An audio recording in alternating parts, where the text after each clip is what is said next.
అతనికి ఇమ్మానుయేలు అని పేరు పెట్టును. యెషయా 7:14. దావీదు కుమారుడైన యోసేపు నీ భార్య అయిన మరియను చేర్చుకొనుటకు భయపడకుము. ఆమె గర్భము ధరించినది పరిశుద్ధాత్మ వలన కలిగినది.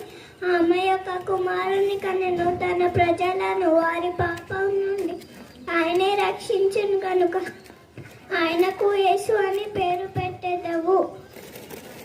మాథ్యూ 1:20-21.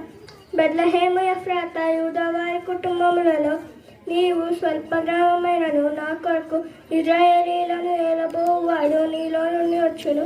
పురాతన కాలం మొదలుకొని శాశ్వత కాలం ఆయన ప్రత్యక్షమగుచుండెను. మీకా 5:2. యోసేపు దావీదు వంశంలోను గోత్రములోను పుట్టినవాడు కనుక తనకు భార్యగా ప్రదానము చేయబడి గర్భవతి అయి ఉండిన